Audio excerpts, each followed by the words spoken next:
Hello buddies, నేనైతే ఇక్కడ మామిడిపళ్ళు తిన్నాను అనమాట. ఇది నున్న మామిడిపళ్ళు అనమాట. మా దగ్గర మేము కొనుక్కున్నాయి కాదు.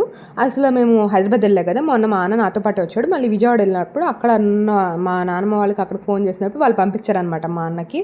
అక్కడ మామిడికాయలు అనమాట చాలా టేస్ట్ ఉంటాయి అక్కడ మామిడికాయలు. మీరు ఎవరైనా ట్రై చేయకపోతే నున్న నుంచి మామిడికాయలు ట్రై చేయండి. బంగినపల్లి ఇంకా బాగుంటాయి. ఇవైతే రసాలు అనమాట. అందరూ రసాలు అలా చిన్నగా పెట్టుకొని పీల్ చేస్తూ ఉంటారు. నాకైతే అలా తింటావు రాదు. మమ్మీ చెప్పిద్ది రసాలు అనేది అలా చేతికి అంటకుండా తినాలి, అది ఒక కళ అని. ఆ కళ నాకు రాదు. మొత్తం చేతులకి మూతులకి పూసుకుని తింటేనే నాకు టేస్ట్ ఉండిద్ది అనమాట. ఇంకా అలా తింటున్నాను అనమాట. ఇక్కడైతే ప్రతిసారి ట్రై చేస్తాను చిన్నగా పెట్టుకోవాలని, అది అసలు రాదు. ఇంకా సర్లే అని నాకు ఇష్టం వచ్చినట్టు ఇట్లా తింటేనే కొంచెం టేస్టీగా మొత్తం నోటి నిండా పట్టినట్టు ఉండిద్ది అనమాట. సో నేనైతే ఇలాగే తింటాను అనమాట. ఇది ఎప్పుడు ఇంకా బంగినపల్లి ఇంకా టేస్ట్ ఉంటాయి. మేము ఈసారి మళ్ళీ ఎప్పుడైనా వెళ్తే తెచ్చుకుంటాం అనమాట. అండ్ ఆల్సో మీరు మామిడిపళ్ళు టేస్ట్ చేస్తారా? అండ్ ఆల్సో ఈ మధ్య నాకు వీడియోస్కి ఎక్కువ వ్యూస్ రావట్లేదు. అండ్ మీరు నా వీడియోస్ చూడాలి, లైక్ చేయాలి, సబ్స్క్రైబ్ చేయాలి. By bit Pallavi, by buddies.